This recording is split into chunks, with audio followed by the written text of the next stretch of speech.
فرماتا ہے کہ انا انزلناہ فی لیلۃ القدر، بے شک ہم نے اس قرآن کو شب قدر میں نازل کیا۔ وما ادراک ما لیلۃ القدر، اور آپ کو کیا معلوم کہ شب قدر کیا ہے؟ لیلۃ القدر خیر من الف شہر، شب قدر 1000 مہینوں سے بہتر ہے۔ تنزل الملائکۃ والروح فیہا باذن ربہم من کل امر، فرشتے اور روح اس میں اپنے رب کے اذن سے ہر حکم لے کر اترتے ہیں۔ سلام ہی حتی مطلع الفجر، وہ صبح روشن ہونے تک سلامتی کی رات۔ حضور نبی کریم صلی اللہ علیہ وآلہ وسلم نے ارشاد فرمایا، شب قدر کو جبرائیل امین فرشتوں کے جھرمٹ میں زمین پر اتر آتے ہیں۔ وہ ہر اس شخص کے لیے دعائیں مغفرت کرتے ہیں جو کھڑے بیٹھے کسی بھی حال میں اللہ رب ذوالجلال کو یاد کر رہا ہو۔ ہزاروں مہینوں سے افضل اس رات کے عطا کرنے کے پیچھے بھی ایک راز ہے۔ رسول پاک صلی اللہ علیہ وآلہ وسلم کو سابقہ لوگوں کی عمروں پر آگاہ فرمایا گیا، تو آپ نے ان کے مقابلے میں اپنی امت کے لوگوں کی عمر کو کم دیکھتے ہوئے یہ خیال فرمایا کہ میری امت کے لوگ اتنی کم عمر میں سابقہ امتوں کے برابر عمل کیسے کر سکیں گے؟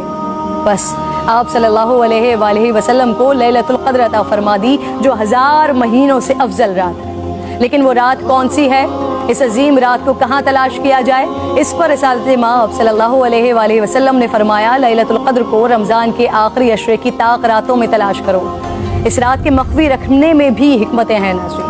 اگر لیلۃ القدر کو مخفی نہ رکھا جاتا تو لوگ بس اسی رات کی عبادت پر اکتفا کر لیتے، اور اگر کسی انسان کی وہ رات عبادت سے رہ جاتی تو شاید اس صدمے کا ازالہ ممکن نہ ہوتا۔ ایک وجہ یہ بھی بتائی جاتی ہے کہ اللہ تعالیٰ کو بندوں کا رات کے اوقات میں جاگنا بے حد محبوب ہے، اس طرح بندے 5 طاق راتوں میں جاگ کر اپنے رب کو منا سکیں۔ اور ایک وجہ گناہگاروں پر شفقت بھی ہو سکتی ہے، کیونکہ اگر علم کے باوجود اس رات میں گناہ سرزد ہوتا تو اس سے لیلۃ القدر کی عظمت مجروح کرنے کا جرم بھی لازم آتا۔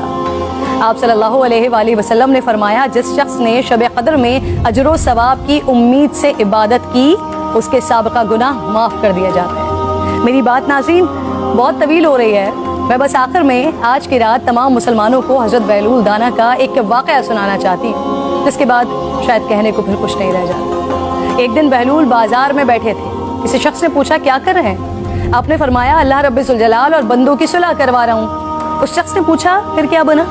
آپ نے فرمایا اللہ تو مان رہا ہے، بندے نہیں مان رہے۔ اللہ اکبر۔ پھر کچھ عرصے بعد اسی شخص نے حضرت بہلول دانا کو قبرستان میں دیکھا تو پوچھا کیا کر رہے ہیں؟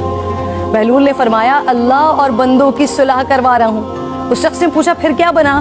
آپ نے فرمایا کہ بندے تو مان رہے ہیں لیکن آج اللہ نہیں مان رہا۔ آنکھ بند ہونے سے